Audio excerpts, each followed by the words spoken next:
네, 오늘 장내일장 2부 순서 이어가겠습니다. 오늘 시장이 마감을 했습니다. 오늘은 1940선을 위협받는 였었냐 그런 얘기를 했는데 결국은 1930선마저 깨진 채로 장을 마쳤습니다. 결과적으로 35포인트가 빠졌고요. 1923.85로 오늘 장을 마쳤습니다. 자, 그리고 코스닥도 13.35포인트가 빠졌습니다. 535.74포인트로 장을 마쳤는데요. 자, 시황센터의 김혜영 캐스터를 연결합니다. 네, 시황센터입니다. 한 주를 마감하는 금요일장입니다. 오늘장 마감 상황 전해드립니다. 자, 먼저 코스피부터 체크합니다. 오늘 코스피 지수 정말 어마어마하게 밀렸습니다. 특히나 삼성전자가 갤럭시 S4의 판매량이 부진하다라는 이야기가 전해지면서 외국인들의 매도 공세에 장중 5%가 넘는 급락세 연출하기도 했는데요. 이 가운데 삼성전자가 밀리자 IT주 전반적으로 밀리고 IT 부품주까지 밀렸습니다. 오늘 외국인들의 대거 매물 폭탄에 1930선을 내준 코스피 지수 마감 종가 살펴봅니다. 자, 오늘 코스피 지수 35포인트 밀립니다. 결국 1930선 지지하지 못한 채 끝난 모습인데요. 오늘 코스피 1923선에서 장마쳤습니다. 이어서 코스피 수급 상황 살펴봅니다. 자, 오늘 외국인 쪽에서 대거 매도 물량이 나왔습니다. 이 사흘 만에 매도로 돌아선 외국인 장 초반부터 빠르게 매도 공세 이어갔는데요. 오늘 9천억 원이 넘는 매도 우위입니다. 개인 쪽에서 5천억 원, 기관 쪽에서 3천억 원의 매수 우위를 나타냈지만 외국인들의 독보적인 매도 공세를 막을 수는 없던 하루였습니다. 자, 이어서 코스닥도 짚어봅니다. 오늘 코스닥 지수 7거래일째 내리 밀립니다. 코스피에 이어 코스닥 역시 하락세가 강하게 이어진 하루인데요. 기간이 오늘도 팝니다. 이어서 외국인들의 매도 공세까지 가세되면서 530선에서의 흐름을 나타냈던 코스닥. 오늘 마감 종가 살펴봅니다. 자, 오늘 코스닥 지수 13포인트의 내림세입니다. 535선에서 장마쳤습니다. 이어서 코스닥 수급 상황 체크해봅니다. 자, 오늘 코스닥 시작 역시나 이 기간이 매일매일 매도 우위를 나타내고 있습니다. 오늘도 매도세인데요. 351억 원, 외국인이 204억 원. 외국인과 기관 이 두 주체에 오늘 지수는 하락으로 장마친 모습입니다. 자, 이어서 외환시장으로 가봅니다. 자, 오늘 장 초반 강한 하락세를 나타냈던 원달러 환율 장중 2,100원 선이 붕괴가 되기도 했는데요. 그러나 오후장 들어오면서 빠르게 하락분 만회하는 모습이 나타납니다. 이 같은 요인에는 오늘 밤 우리 시각으로 9시쯤 발표되는 미국의 5월 비농업 부분 고용지표 발표를 앞둔 경계감이 들어왔고요. 또한 여기에 이어 주식시장에서 뱅가드 물량이 순매도가 돈다라는 루머까지 들어오면서 오늘 하락분이 만회되는 모습이 나타났습니다. 그러나 다만 이 엔달러 환율이 또다시 하락 흐름 보이자 동조화되는 현상 나타났는데요. 상승과 그래서 오늘 상하방이 막힌 이 박스권 장세가 연출되기도 했습니다. 자, 오늘 원달러 환율 마감 종가 살펴볼 텐데요. 1원 10전의 내림세입니다. 1114원 70전의 종가 기록한 모습입니다. 이어서 코스피 시가총액 상위 종목 살펴봅니다. 대장주인 삼성전자 막판 들어서면서 더 밀립니다. 오늘 6%대의 급락 흐름 142만 7천 원의 종가 기록한 모습이고요. 역시나 현대차도 밀립니다. 1%, 현대모비스 역시 1%, 이외의 시총상위 종목 모두 파란불 켜며 장마친 모습입니다. 자, 이어서 시총 7위부터 12위 살펴봅니다. 역시나 빨간불을 찾을 수가 없습니다. 모두 다 하락 흐름인데요. SK하이닉스가 약세, 삼성전자 후 역시 8%대의 급락 흐름입니다. 이어서 LG화학도 1%대의 하락 흐름, 오늘 26만 5천 원의 종가 기록한 모습입니다. 이어서 코스닥 시가총액 상위 종목 살펴봅니다. 대장주인 셀트리온 오늘 5%에 가까운 급락세가 연출이 됐습니다. 35,200원의 종가 기록했고요. 파라다이스가 강보합권, 오늘 장중이 서울반도체가 시총 2위로 치고 올라서기도 했는데 결국 마감은 시총 3위 지키며 오늘 강보합권 34,800원의 종가 기록한 모습입니다. 이어서 CJ 홈쇼핑이 2%대의 낙폭, 반면 GS홈쇼핑은 2%대의 강세 보이며 오늘 장 마쳤습니다. 자, 이어서 코스닥 시총 7위부터 12위입니다. SK 브로드밴드 오늘 1%대의 조정 흐름입니다. 이어서 다음도 오늘 많이 밀립니다. 2%. 이 코스닥 시총 12위 중에서는 오늘 파트론이 가장 큰 급락장이 연출이 됐는데요. 20%가 넘는 급락 흐름입니다. 오늘 19,650원의 종가 기록한 모습입니다. 이어서 오늘의 특징 업종 및 테마 종목 살펴봅니다. 오늘 이 삼성전자가 갤럭시 S4 판매가 부진하다는 소식과 함께 5% 넘는 급락 흐름이 연출이 됐습니다. 자, 이 가운데 전기전자 역시 동반 하락 흐름이 이어졌는데요. LG전자가 2%대의 낙폭 75,900원의 종가 기록했고요. 삼성전기 역시 5%대의 하락 흐름, 일진디스플레이도 많이 밀렸습니다. 9%의 급락세, 오늘 16,400원의 종가 기록한 모습입니다. 이 삼성전자의 급락 여파가 미친 업종이 또 있죠. 바로 IT 부품주인데요. 역시나 동반 하락세가 나왔습니다. 인터플렉스가 10%대의 급락세, 오늘 43,300원의 종가 기록했고요. 멜파스와 이노치 8%, 이어서 옵트론텍 역시 10% 밀립니다. 옵트론텍은 오늘 13,900원의 종가 기록한 모습입니다. 이어서 건설주 살펴볼 텐데요. 이 정부가 수직 증축 리모델링을 허용하는 방안을 내놓자 오늘 상승세가 나왔습니다. 막판 들어서면서 상승폭이 다소 주춤해지며 장마친 모습인데요. 대우건설이 1% 7,730원의 종가 기록했고요. 코오런글로벌이 2%대의 강세 지키며 장마친 모습입니다. 이어서 이 수직 증축과 관련된 수혜주들이 또 있습니다. 저희가 판으로 정리를 해봤는데요. 먼저 LG하우시스 2%대 강세 주당 2,500원 올랐습니다. 반면 KCC 상승 흐름이 이어지다가 막판 들어서면서 차익 실현 매물 나옵니다. 이 건축자재 업체들의 상승세가 이어졌고요. 이어서 한센과 리바이트 역시 대림, 비엔코 역시 2%와 3% 내외의 강세입니다. 이 가구업체들도 오늘 동반 상승세가 나온 모습입니다. 이어서 남북 경협주입니다. 이 남북 간의 대화가 다시 재개 물꼬를 틀었다라는 소식이 전해지면서 오늘 남북 경협주 주가 대거 상한가를 기록하는 모습이 나타났는데요. 모두 다 상한가로 장마친 모습입니다. 재룡산업, 이화전기, 에머슨 퍼시픽, 재룡전기와 신원, 로만손까지 모두 상한가 행진 이어가며 장마친 모습입니다. 이어서 남북 회담 소식과 관련된 또 다른 수혜주 바로 현대그룹주입니다. 이 금강산 관광 재개에 대한 기대감이 돌면서 오늘 상승세를 나타났는데요. 현대엘리베이터와 현대상선은 상한가, 반면 현대증권과 현대건설 오늘 막판 들어서면서 밀립니다. 이 차익 실현 매물 나오면서 약세로 장마친 모습입니다. 현대그룹주에 이어 이번에는 STX그룹주 살펴볼 텐데요. 이 STX 페노션이 법정 관리에 드디어 들어갔다, 결정됐다라는 소식과 함께 오늘 급락장이 연출이 됐습니다. 이 STX는 하한가 보이면서 오늘 1,475원의 종가 기록했고요. 역시나 STX 조선해양 역시 13%, STX 엔진과 STX 중공업 9%대의 급락세입니다.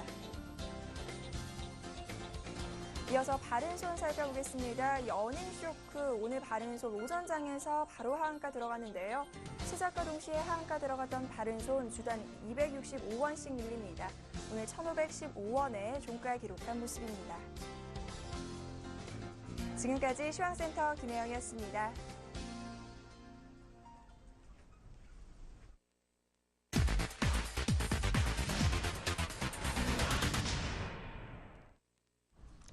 네, 오늘장 마감과 다음 주 투자 전략을 짜보겠습니다. 대신증권 리서치센터의 김영일 연구원입니다. 안녕하세요. 네, 안녕하십니까. 네, 오늘 장 정리부터 부탁드리죠. 예, 금일 코스피는 삼성전자가 급락하면서 35.34포인트 하락한 1923.85포인트로 하락 마감을 했습니다.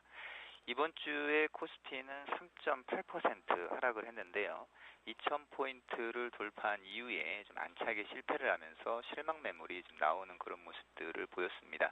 특히 삼성전자가 금일 94,000원, 6.2% 가까이 하락을 하면서 143만 원을 이탈하는 모습이 발생을 했습니다. 금일 지수 하락의 직접적인 원인은 이제 삼성전자에 대한 성장성 우려였는데요. 이런 부분들이 외국인의 현선물 시장에서 동반 매도로 이어지면서 지수 하락폭이 커지는 모습을 보였습니다. 외국인은 현물 시장에서 9,320억 원을 순매도했고 선물 시장에서는 3,536계약을 순매도했습니다. 선물 시장에서 기관과 개인이 각각 3,500억 원 그리고 5,500억 원을 순매수했지만 지수 하락을 막기에는 좀 다소 역부족이었던 모습입니다. 일단 코스피는 금일 하락으로 기술적인 지지선이자 밸류에이션 하단으로 인식이 되는 1900포인트 초반대까지 현재 하락을 해 있는 상태입니다. 1900포인트 초반은 코스피가 그동안 지지력을 발휘해왔던 PBR 1배가 위치해 있는 수준이고 기술적인 지지선도 현재 형성이 돼 있는 상태이기 때문에 해당 지수대에서의 지지력은 클 것으로 예상이 됩니다. 다만 최근 삼성전자의 하락에서 나타난 것처럼 주식시장의 변동성이 커지고 있다는 부분은 다소 시장이 투자 심리가 위축될 가능성은 좀 염두에 둘 필요가 있을 것 같고요. 다음 주에도 역시 1900포인트의 지지력을 시험하는 과정이 좀 진행이 될 것으로 보입니다. 금일 외국인들의 매도가 좀 추세적으로 이어지는지 다음 주에는 조금 그 부분들을 좀 유심히 좀 지켜볼 필요가 있고요. 다만 지수가 1900포인트 초반에 지금 도달한 상태이기 때문에 종목별로는 가격 매력이 발생하는 업종 그리고 종목들로 매기가 빠르게 이전될 가능성은 높다는 생각입니다. 일단 5월달 중순 이후에 내수주 중심의 종목들이 낙폭이 좀 커지고 있었는데요. 해당 종목들의 밸류에이션 매력이 좀 부각될 수 있는 구간에 지금 코스피가 진입을 하고 있는 만큼 내수주 중심의 낙폭과대 종목에 대해서는 좀 분할 매수가 유효하지 않을까라는 생각입니다. 다음 주에는 역시 외국인들의 매매를 좀 지켜보면서 1900포인트 초반의 지지력을 확인하는 한 주로 좀 삼는 게 바람직하지 않나라는 생각입니다. 네. 자, 오늘 장이 워낙 안 좋았으니만큼 다음 주에 대한 우려감이 큽니다. 다음 주 전망도 함께 해주시죠. 네, 다음 주에는 최근에 코스피가 이제 해외 증시가 좀 약세를 보이면서 경제 지표들에 대한 좀 우려도 좀 커지고 있는 상황입니다. 이런 부분들이 코스피의 좀 하락 요인으로 작용을 하고 있습니다. 하지만 최근 1년 동안 코스피는 엄밀하게 따지면 1900포인트 초반에서 2000포인트 초반의 박스권을 진행을 하고 있는 상태이고요. 지금 수준은 역시 박스권의 하단에 도달을 하고 있는 상태입니다. 그렇다면 코스피의 가격 매력이 좀 발생할 수 있는 시점이기 때문에 현재 수준에서 다소 좀 비관적인 그런 투자를 진행하기보다는 오히려 조금 더 반대편을 볼 필요가 있다는 생각이고요. 1900포인트 초반에서는 분할 매수로 접근하는 전략이 바람직하다는 생각입니다. 네. 자, 지금까지 대신증권의 김영일 연구원과 함께했습니다. 감사합니다. 예, 감사합니다. 네, 오늘 장이 워낙 급락을 했으니만큼 할 말이 참 많으실 것 같습니다. 샘플러스의 김현금 멘토 연결을 해보죠. 안녕하십니까? 네, 안녕하세요. 네, 자 오늘 장 대응하시느라고 상당히 고생 많이 하셨을 텐데요. 수급별 특징과 업종별 특징은 어떤 것들을 드시겠습니까? 예, 양시장이 상당히 긴 음봉을 맞으면서 하락의 압력을 상당히 강하게 주면서 하락 마감이 됐습니다. 약간 이제 이 시장이 강하게 이제 반등을 주기에는 조금은 하락의 압력이 좀 크기 때문에 반등은 주겠지만 당분간 좀 조정 구간은 좀 불가피한 그런 상황인 것 같습니다. 다만 이제 시장 자체가 코스피가 지금 1900선을 다시 한번 테스트하는 그런 과정으로 가고 있는 상황인데 그러한 과정, 그러한 구간이라면 역시나 이제 1900선에 대한 일전에 우리가 4월 달에 한번 테스트를 했었고 다시 한번 또 그 부분을 테스트하러 가는 과정인데 그 구간에서는 역시 이제 투자자들 같은 경우 매도의 관점보다는 다시 매수를 또 조율해야 되는 이런 시기이기 때문에 약간 그 관망을 하시는 편이 좀 나을 것 같고 좀 더 구체적으로 좀 업종별로 좀 말씀을 드리면 당분간 조정 구간에서는 아무래도 이제 이 내수 관련 쪽이라든가 이런 쪽이 다시 한번 반등을 주고 이런 구간이 전개될 것 같습니다. 민감주들의 좀 당분간의 조정 구간이 형성이 되고 그렇다면 그런 구간에서 투자자들 같은 경우에 다시 지금 현재 민감주들을 또 낙폭 주던 민감주들이 하락하는 과정에서 매도하고 다시 또 반등 나오는 내수주로 또 옮겨가고 이런 식으로 막 너무 빠른 그러한 대응보다는 오히려 그냥 관망을 하시는 편이 좀 나을 것 같고요. 1900선에 대한 지지 테스트는 다시 한번 하게 된다. 이런 부분을 좀 다시 한번 말씀드리도록 하겠습니다. 오늘 가장 큰 하락의 원인은 삼성전자에 대한 부분이죠. 삼성전자가 6%대, 그 6%대 빠지는 경우는 작년에 보고 또 거의 손가락 안에 꼽는 것 같은데 상당히 좀 급락을 하게 됐습니다. 그러한 부분에서 관련한 부품주들까지 전이가 되면서 IT 부품주들 같은 경우는 하한가 가는 종목들도 좀 속출을 하면서 시장의 분위기가 상당히 냉랭해진 그런 상황입니다. 가장 우리가 안전하다고 생각을 했던 이런 IT 쪽이 이런 현상이 나타나면서 심리적인 부분이 상당히 좀 압박감을 좀 가지는 그러한 구간인 것 같습니다. 좀 더 구체적으로 이 수급적인 부분을 좀 살펴보면 오늘 지금 A인들이 한 9,300억 매도를 했는데요. 그중에서 삼성전자의 매도 금액이 한 6천억이 넘습니다. 대부분 3분의 2 정도는 거의 삼성전자에 대한 매도라고 좀 봐야 될 것 같고요.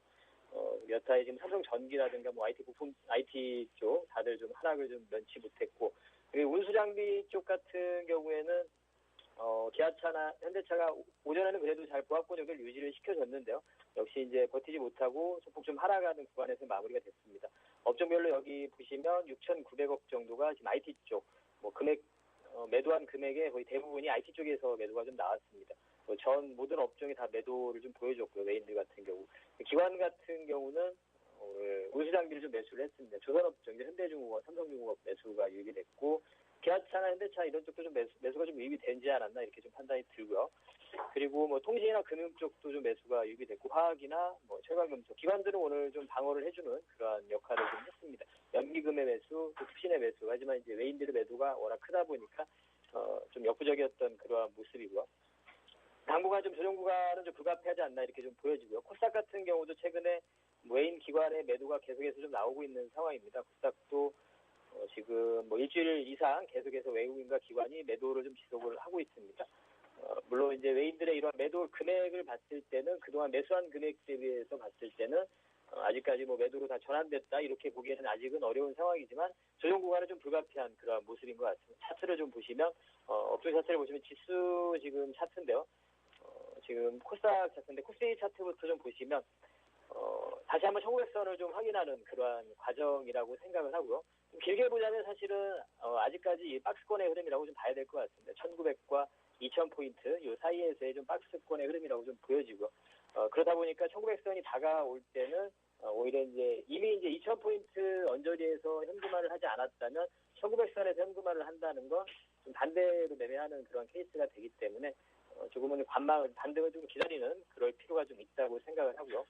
코스닥 같은 경우에는 장기적인 그 박스 상단부를 돌파되고 나서 다시 약간의 좀 이탈이 그 안으로 다시 좀 들어오는 모습입니다. 하지만 아직까지 조정 구간에 좀 들어가겠지만 상승에 대한 그런 기대감은 여전히 좀 가질 수 있는 구간인 것 같습니다. 다만 이제 IT 쪽이 좀 무너지는 흐름이 좀 나타나면서 새로운 어떤 섹터에 대한 상승을 시켜줄 수 있는 모멘텀이 있는 이러한 구간을 좀 찾아나가는 과정이 아닌가 좀 생각이 들고요. 1분기 실적 모멘텀이 끝났기 때문에 코스닥 쪽 중소형주 종목들이 상당히 실적이 좋았기 때문에 좀 올라왔었는데 그 부분 실적 모멘텀이 없어졌죠. 끝나다 보니까 새로운 모멘텀이 필요한 그런 구간이 아닌가 생각이 듭니다. 그래서 현재 지금 특징적인 오늘 종목을 좀 살펴보면서 거기에 대한 힌트도 좀 얻어보도록 하겠습니다. 시장에 대한 부분은 이렇게 말씀드리도록 하겠습니다. 네, 자 그렇다면 오늘장 특징주 어떤 것들이 있었습니까? 오늘 특징주로는 역시 이제 삼성전자를 잡아봤고요. 그 다음에 광명전기, 남북 경협주죠. 성광밴드 이렇게 세 종목을 좀 잡아봤는데요. 삼성전자가 오늘 뭐 개파락, 시초부터 개파락을 해서 아마 투자자들 보유하고 계신 분들은 아마 대응을 하기 좀 어렵지 않았나 좀 생각이 들고요. 오늘 거래도 상당히 좀 많이 쏟아져 나온 상태입니다. 외인들의 매도가 상당히 많이 나온 상태인데 이 종목 또한 당분간 좀 조정 구간은 좀 불가피한 그런 상황인 것 같고요. 다만 이제 하락 추세로 전환된다기보다는 당분간 좀 지리한 박스권의 흐름을 전개될 가능성이 크다고 봅니다. 140만 원과 155만 원 이 사이에서의 당분간의 좀 흐름이 전개되지 않을까. 지수도 당연히 좀 갇혀 있는 구간이 전개되겠죠. 그래서 이제 현재 이제 IT 부품 쪽에서는 그러한 구간에서 좀 목석을 가릴 필요가 있다고 생각을 하고요. 2분기 실적, 3분기, 4분기 실적이 계속해서 좀 좋아질 수 있는 종목이라면 오히려 자체 시장의 이런 분위기에서 하락한 구간에서 뭐 좋은 종목을 또 찾아낼 수도 있는 그런 구간이 아닌가 생각이 듭니다. 삼성전자를 만약에 이제 보유하고 있으신 분들이라면 여전히 좀 보유하는 전략이 좀 맞다고 보고 있고 신규 매수 관점에서는 140만 원 근접을 하는 이러한 흐름에서는 오히려 좀 신규적인 관점에서 좀 관심을 가질 수 있는 구간이라고 생각을 합니다. 다만 이제 하락할 때 무조건 매수하는 그러한 전략보다는 좀 바닥을 다지는 구간을 좀 확인하고 외인들의 매수라든가 이런 부분이 다시 좀 진행이 되는 부분을 좀 확인하고 접근할 필요가 있다고 생각을 하고요. 월요일날 뭐 당장 개파락을 한다고 해도 좀 양봉이 형성되는 반등의 그런 모습은 나타나리라고 보고 있습니다. 그래서 대부분의 개인 투자자들은 아마 많지는 않으실 것 같은데 보유하신 분들은 그대로 보유하는 전략이 좀 나을 거라고 보고 있습니다. 추후에 박스권의 흐름이 좀 예상이 되기 때문에 앞으로 좀 관망을 하시면서 좀 지켜볼 필요가 있다고 생각을 하고 박스권의 흐름이 전개된다는 건 시장은 1900을 이탈하고 내려갈 가능성은 좀 적다고 보고 있습니다. 시장과 좀 연동해서 그렇게 좀 이해를 할 필요가 있을 것 같고요. 광명전기라는 종목은 오늘 대부분의 남북 경협주들이 다 상한가를 갔습니다. 예, 좀 상한가를 가게 됐는데 매수할 수 있는 시간은 주지 않고 이제 상한가 간 상황인데 보유자들만 이제 보유를 해야 되겠죠. 신규 매수자들 같은 경우에는 좀 조심을 해야 되겠고 남북 대화 제의를 전격 수용이 되면서 현재 지금 상한가를 가게 됐는데 추가적인 상승 가능하다고 봅니다. 예, 그래서 트레이딩 하시는 분들은 내일장에서 상한가가 아니고 어느 정도 소폭 갭 상승하는 구간에서 변동을 줄 때 충분히 트레이딩은 가능하다고 생각을 합니다. 다만 이제 그런 트레이딩을 하시는 그런 투자자들 그 매매를 주로 이런 테마주 매매를 하시는 분들만 좀 하실 것을 좀 권유를 해드리고 일반적인 다른 투자자들 같은 경우에는 좀 자제를 하실 것을 권해드리도록 하겠습니다. 추가 변동이 가능하기 때문에 이런 또 시장이 불안한 구간에서 오히려 더 부각이 되고 좀 매력적으로 보이기 때문에 이런 트레이딩은 가능한 그러한 흐름인 것 같습니다. 다만 아까 말씀드린 대로 그러한 매매를 하시는 분들만 매매를 하시도록 권유를 해드리도록 하겠고 그리고 이제 성광밴드라는 종목인데 이 종목은 아까도 말씀드린 시장에서 이제 새로운 섹터를 좀 찾아나가고 있는 그런 과정이라고 말씀드렸는데요. IT 부품 쪽들이 가장 강했었고 지금 현재 꺾이는 현상들이 좀 나타나고 있는데 일전에 이제 바이오 쪽이 그랬었고요. 바이오 쪽이 강했던 부분들이 셀트리온을 시작으로 해서 많이 좀 꺾이는 현상들이 나타났고 순차적으로 좀 기존에 강했던 섹터들이 좀 꺾이면서 그동안 사실은 이 피팅업체 성광밴드 같은 경우는 작년 연말 정도에는 좀 상승하는 그런 모습도 보여줬었지만 그런 IT 부품이나 이런 부분에 비해서는 상당히 좀 부각되지 못했던 그러한 흐름이었습니다.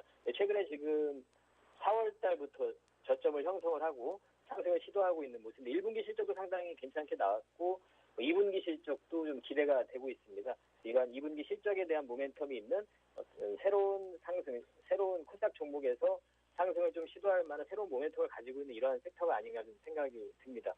그래서 지금 현재 충분히 우리가 관심을 가질 수 있는 구간이라고 생각을 하고요. 실적에 대한 모멘텀이 있기 때문에 앞으로 그리고 이제 천연가스라든가 원유수송 파이프 이런 부분 투자가 확대가 계속 되고 있습니다. 2분기 실적 어닝 서프라이즈까지도 기대가 되는 그러한 분석들이 나오고 있는 상황입니다. 수급적인 부분도 오늘 같은 경우도 좀 확인을 해보면 현재 외인들의 매수라든가 메이저들의 수급이 좀 양호한 그러한 모습입니다. 특히나 이제 외국인들이 상당히 매수를 좀 많이 하고 있는 이러한 모습입니다. 그러한 관점에서 우리가 코스닥에서 새로운 섹터를 좀 찾아내는 과정에서 거기에 한 섹터에 해당이 되는 피팅업체 성광밴드를 특징 종목으로 소개를 해드리도록 하겠습니다. 이상입니다. 네, 자 오늘 이렇게 해서 삼성전자 그리고 광명전기와 성광밴드 등등 긍정적, 좀 부정적 흐름을 보였던 세 종목에 대해서 좀 말씀을 들어봤습니다. 지금까지 샘플러스의 김형근 멘토였습니다. 감사합니다. 감사합니다.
네, 자 오늘 장이 상당히 좀 혹독했습니다. 이제 많은 분들께서 이제 우려하시는 거는 다음 주는 과연 오늘의 연장선일까? 아니면 이제 다음 주는 이제 이 정도에서 이제 마무리 짓고 이제 다시금 올라가는 거 첫날일까? 그게 궁금하실 것 같습니다. 저도 궁금합니다, 사실은. 자, 이 시간에는 R&B 인베스트먼트의 조준성 이사님과 유진투자증권 압구정지점의 정승영 과장님 두 분을 모시고 과연 두 분들께서는 어떤 생각을 갖고 계신지 들어보겠습니다. 자, 어서 오시기 바랍니다. 네. 네. 자, 내일장 다이렉트 전략 어떤 것들인지 먼저 정리를 해볼까요? 네, 주식을 살까? 종목 선정법은 뭘 살까입니다. 네, 이에 대해서 조준성 이사께서는 코스피 1930선의 분할 매수를 낙폭과대주 단기 매매, 코덱스 레버리지를 말씀하셨고요. 정세현 과장께서는 바닥 확인 구간이다. 그리고 낙폭 과대주를 주목하자. 두 분께서 다들 낙폭 과대주를 말씀하셨습니다. 그리고 종목은 코나이를 말씀하셨습니다. 네, 정리를 한번 해봤습니다. 자, 먼저 주식을 살까에 대한 이야기부터 들어보겠습니다. 1930포인트 분할 매수를 말씀하시는군요. 일단 시장에 써가지고 이틀간 지금 큰 폭의 어떤 하락을 보여주고 있습니다. 실제적으로 글로벌 증시가 이제 많이 달라져 버렸죠. 특히 일본 니케이 같은 경우도 지난달부터 급락 패턴이 나오면서 그랜드로 그냥 그래도 다우라든지 유럽 쪽은 양호하게 가다가 이제 이번 달 들어와가지고 이제 같이 동반 휩쓸려 들어간 현상을 보이고 최근에 이제 하루 등락폭이 굉장히 큰 양상을 보여주고 있습니다. 특히 니케이 같은 경우도 굉장히 많이 빠지는 양상인데 그러면서 오늘 같은 경우도 삼성전자 직격탄이 좀 우려를 했는데 그래도 하반기 정도까지는 아니 적어도 2분기, 3분기까지는 요 패턴이 가면서 3, 4분기에서 이제 어느 정도 뭔가 이런 힌트가 나오면 그게 좀 터질 걸로 생각을 했는데 좀 일찍 터졌습니다.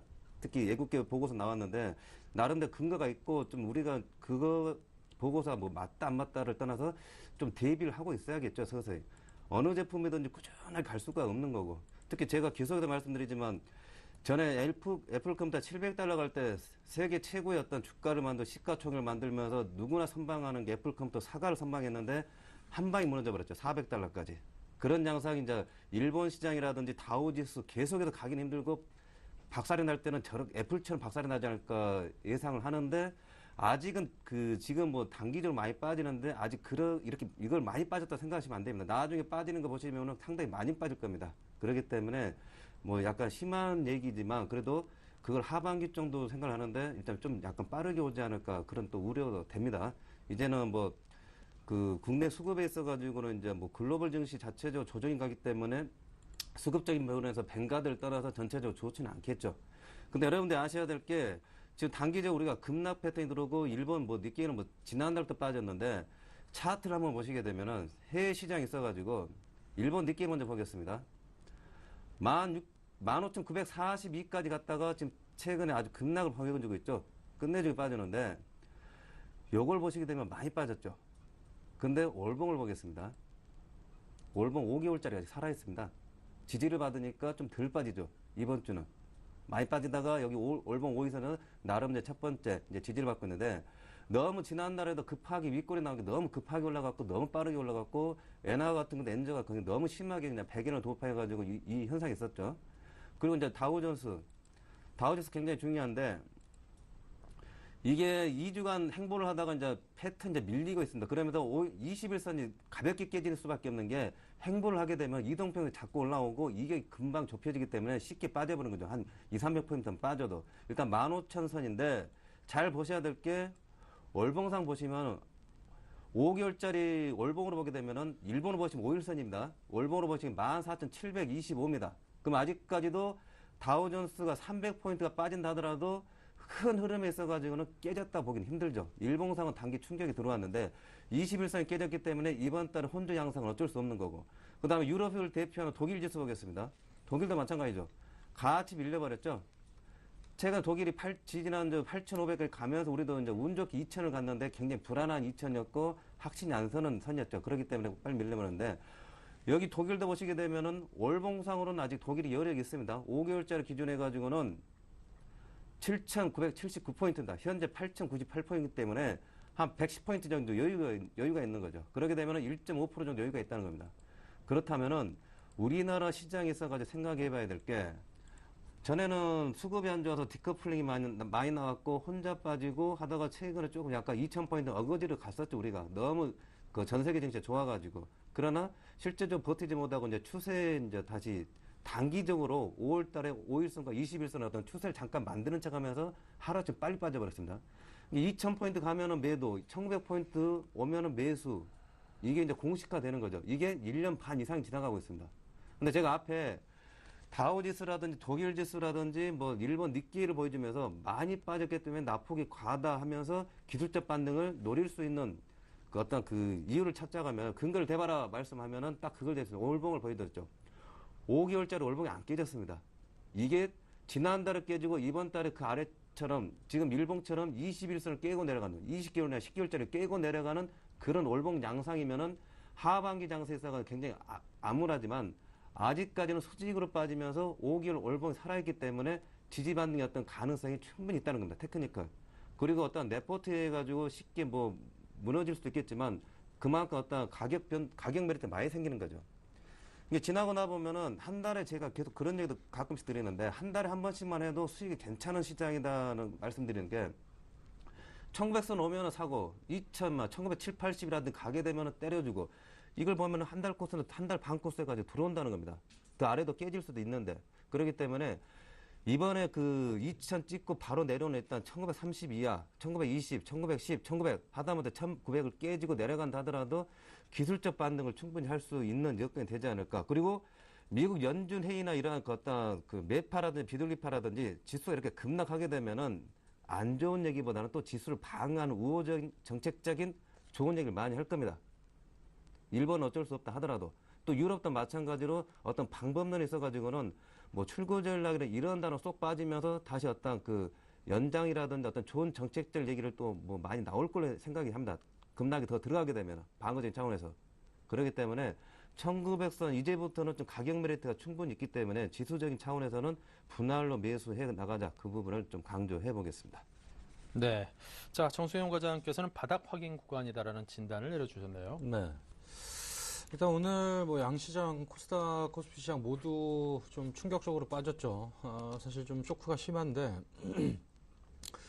일단 제가 봤을 때는 지금 구간 자체는 사실 예전에 어느 정도 뭐 1900 하단에서 뭐 다시 반등이 나왔고 코스피 지수도 코스닥 지수도 어느 정도 눌림 뭐 121선 뭐 깨더라도 다시 반등이 나오고 계속적으로 학습 효과로 그렇게 올라왔습니다. 하지만 지금은 좀 모양이 다른 게 전반적으로 글로벌 시장 분위기도 그 우리 시장과 동조해서 별로 좋지 않은 상황이고 그리고 일단 삼성전자의 성장성 우려가 사실 직격탄을 맞았습니다. 일단 우리나라 시장이 이전까지 좀 조정이 나오더라도 패턴적으로 조정이 나왔더라도 박스권 대응에서 어느 정도 대응을 할 수 있었던 부분들이 결국엔 삼성전자 특히나 삼성전자 관련주들이 견조하게 방어 역할을 해주면서 눌림이 나오더라도 바로 반등이 나오는 모습을 보여줬지만 지금 삼성전자의 성장성 자체에 대한 뭐 이런 우려감들이 시장에 표명이 된다라고 했을 때는 지금 삼성전자 시가총액이 워낙 그 코스피 시장에 차지하는 비중이 높기 때문에 일단 만약에 삼성전자 여기서 5%에서 10% 더 추가적으로 하락을 한다라고 한다면 상당히 위험한 구간대로 넘어질 수가 있다. 그리고 특히나 지금 신용 잔고 자체가 시장에서 차지하는 포션이 상당히 높습니다. 그렇다는 거는 만약에 외국인이나 기관이 좀 독하게 마음을 먹는다라고 한다면 신용 잔고를 다 털어내고 다시 시작할 수도 있다라는 그런 리스크도 분명히 염두를 해두셔야 된다라는 구간이기 때문에 섣불리 우리가 과거 예전에 뭐 1900에서는 반등이 나왔지 그리고 코스닥도 어느 정도 뭐 지금 구간대는 가격적인 레벨로 싼 구간이 아니냐라고 접근하실 수도 있겠으나 그러기에는 여러 가지 지금 시장에서 벌어지는 환경 자체가 우호적이지 않다. 좀 공격적으로 매수가 들어가기에는 상당히 리스크가 시장에 표현을 해주는 힌트들이 너무 많이 나오고 있다라는 점도 연두를 해두셔야 될 것 같고요. 그리고 일단 전반적으로 우리 시장 자체가 일단 다음 주에 있을 옵션 만기, 선물 옵션 동시 만기도 염두를 해두셔야 된다.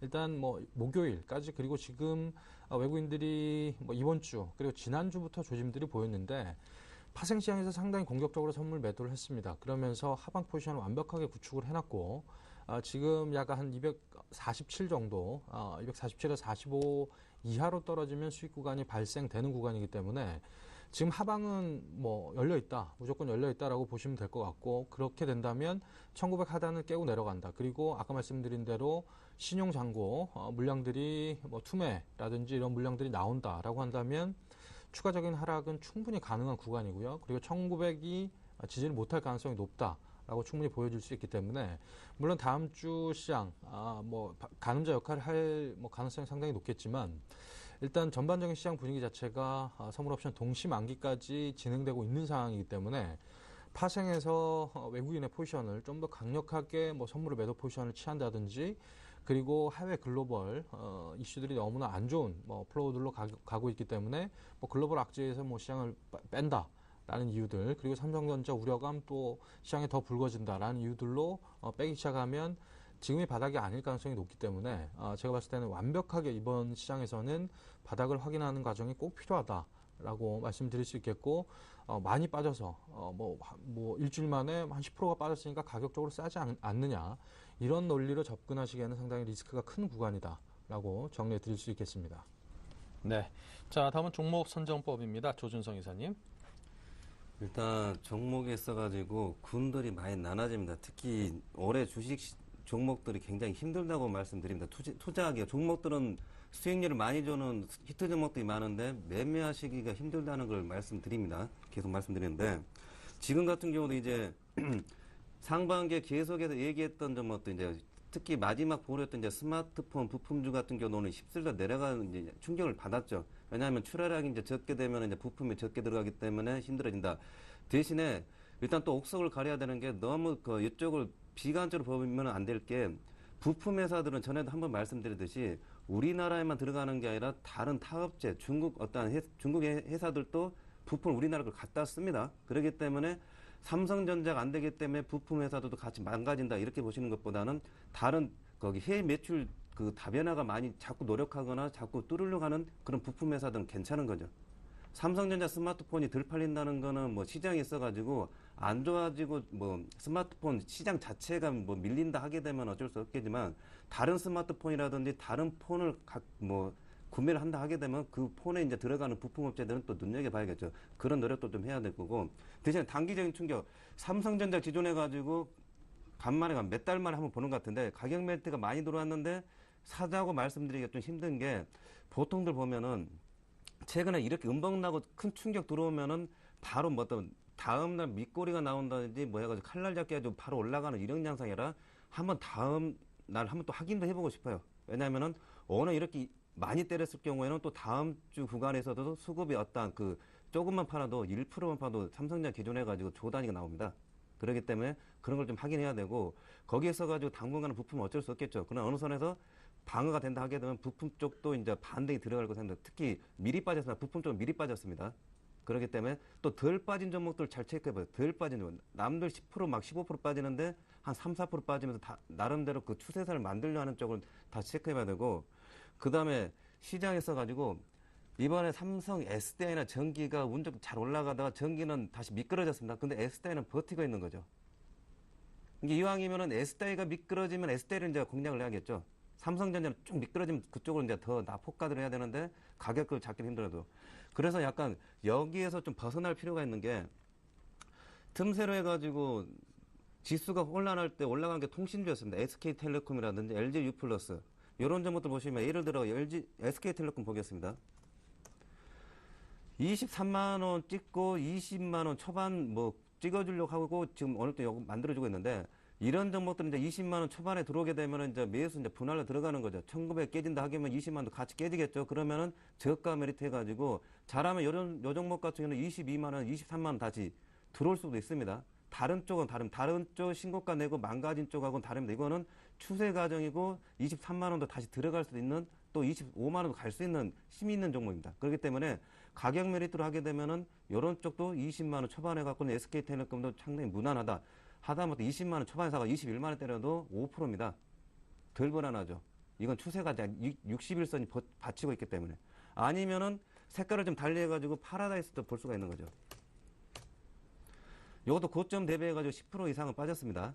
삼성전자도 마찬가지 10% 빠진 거예요. 10%. 이건 10% 더 빠졌죠. 가격이 더 생긴 거죠, 사실. 그런데 파라다이스 같은 경우는 이제 저가 메리트에 들어오는 거죠. 61선 깨지면은 첫 번째 깨져가지고는 다시 61선 들어옵니다. 이상 들어오기 때문에 요거 같은 경우는 아래쪽 빠지게 되면 분할로 들어오는 거죠. 월봉 볼까요? 월봉 살아있죠, 아직.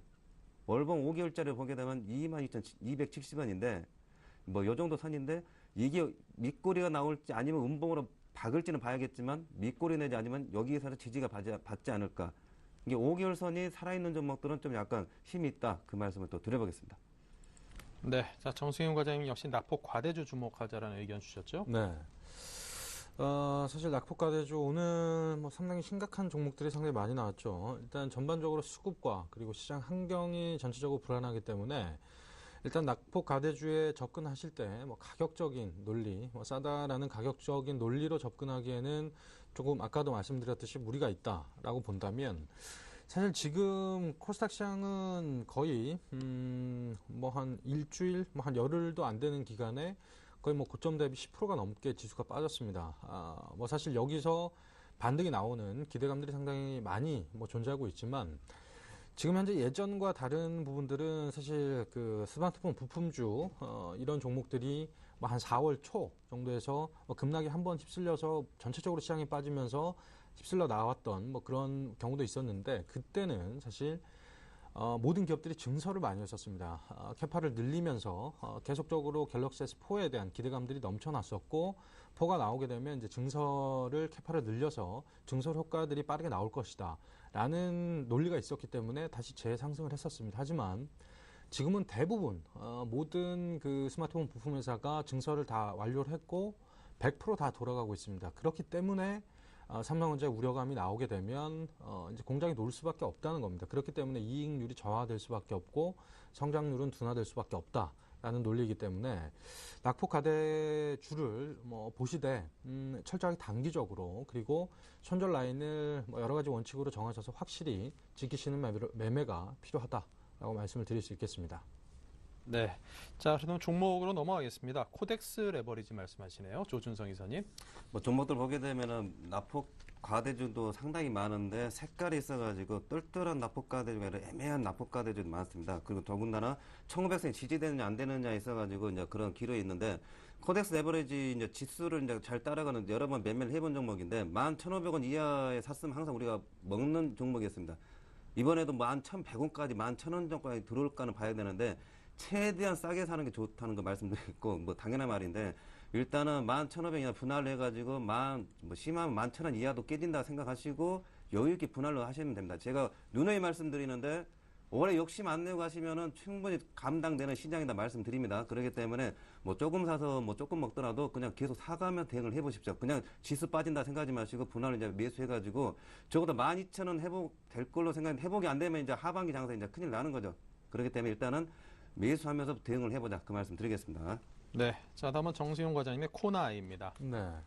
사실 코나이 같은 경우는 다른 종목에 비해서 좀 견조한 좀 흐름을 보여주고 있는데 크게 뭐 하락하지 않고 뭐 고점 대비는 뭐 10% 이상 뭐 하락을 했습니다만 아직까지 추세가 무너지지 않았다라는 점에서 추천을 드리겠고 뭐 일단 이 회사가 이제 뭐 하는 회사냐 금융 IC 칩 그리고 스마트 카드 관련해서 그 IC 칩을 납품한 회사인데 중국의 성장성에 이슈가 있습니다. 그렇기 때문에 뭐 실적은 1분기 확실히 어닝 서프라이즈를 보여줬고 그리고 2분기도 한 약 100억 이상 영업이익이 날 가능성이 높다라고 이제 시장에서 얘기가 돌고 있기 때문에 일단 실적 모멘텀이 돼 있는 회사들은 이제 시장에 휩쓸려서 내려오게 되면 다시 올라갈 가능성이 상당히 높다라고 보여지고 성장성은 아까 말씀드린 뭐 스마트 부품주보다 확실히 중국에 대한 확실한 모멘텀이 있기 때문에 그런 모멘텀 플레이를 한다라고 한다면 적절한 시장의 분위기에 휩쓸려서 그리고 어떤 일시적인 수급에 의해서 꼬여서 내려왔던 부분들은 저가 매수의 기회가 될 수 있다라는 관점으로 보신다면 코나이 충분히 관심 있게 보실 수 있을 것 같고요.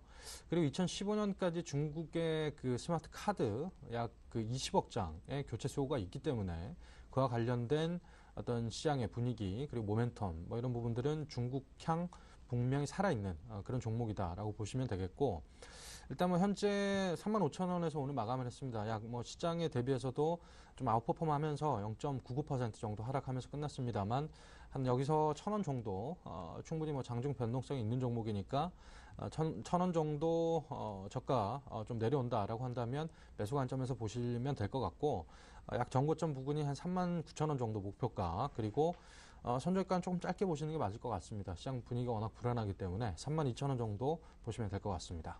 네. 자, 계속해서 AS입니다. 조 이사님의 대덕 GDS 손절가 터치했는데요. 오늘 뭐 직격탄 제대로 맞은 것 같습니다. 근데 요거 같은 경우는 순이익이 있어가지고 올해 뭐 1분기는 괜찮았는데 이제 2분기, 3분기가 우려될 거라는데 그렇게 크게 우려될까 하기에는 좀 지켜봐야겠지만 아직은 뭐 바로 자빠지고 이제 끝났다 생각보다는 일단 다시 60일선을 회복하고 20일선 회복하고 들어올 거 생각됩니다. 그렇기 때문에 일단 근데 리스크 관리는 해야겠죠. 단기 충격이 크게 들어왔기 때문에 리스크 관리하는데 일단 매수 가격이 이제 들어오신 분들은 그 가격대에서 좀 기다렸다가 이제 매도하시는 게 낫고 단기적으로 일단 2만 원 이상 들어오면은 반전은 한번 끊어보시고 그다음에 2만 2, 3천 원 정도는 나머지 반을 갖고 조절하시는 게 낫다 그 말씀 좀 들어보겠습니다. 네. 자, 그리고 정승영 과장님의 성우하이텍도 오늘 뭐 시장 상황이 워낙 그렇습니다. 손절가 터치했습니다. 네. 일단 성우하이텍 같은 경우에는 뭐 제가 추천드린 이후에 좀 좋지 않은 레포트들이 나오면서 충격이 상당히 심하게 나왔던 종목인데 일단 뭐 삼성전자 비슷한 뭐 코스죠. 외국계 레포트 뭐 그 성우하이텍 같은 경우는 우리나라 레포트 우리 투자증권에서 냈습니다만 일단 레포트가 좀 좋지 않게 전망 자체를 밝지 않게 보는 레포트가 나오면 급락이 나올 수밖에 없는 시장이다라고 보시면 될 것 같고 일단 뭐 아까도 말씀드렸듯이 뭐 가격적인 논리로 접근하시기보다는 워낙 시장 환경과 그리고 좋지 않은 뭐 일단 레포트들로 인해서 하락이 나왔기 때문에 당분간은 좀 바닥을 확인하는 과정 분명히 필요하다라고 말씀드리고 싶고 가격이 싸다는 논리로 섣부르게 매수하셔는 안 된다라는 말씀 다시 한번 누차 강조드리겠습니다. 네, 자 이렇게 해서 손절가 터치한 제대해덕 GDS 그리고 성우하이텍 두 종목에 대해서 의견을 들려드렸습니다. 자, 두 분의 다이렉트 전략 다시 한번 정리합니다.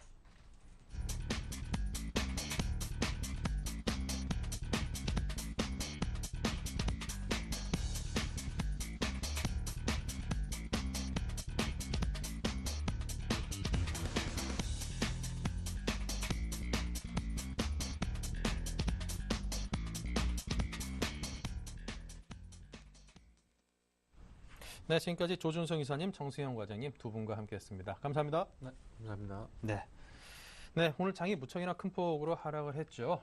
뭐 어떻게 될지 저도 잘 모르겠습니다. 하지만 주말 지내고 다음 주부터는 뭔가 또 새로운 전환의 계기가 생기지 않을까 그런 기대감은 절대 놓치지 마시기 바랍니다. 좀 좋은 소식 가지고 월요일날 인사드릴 수 있기를 기대하면서 인사드리겠습니다. 주말 재밌게 잘 보내십시오.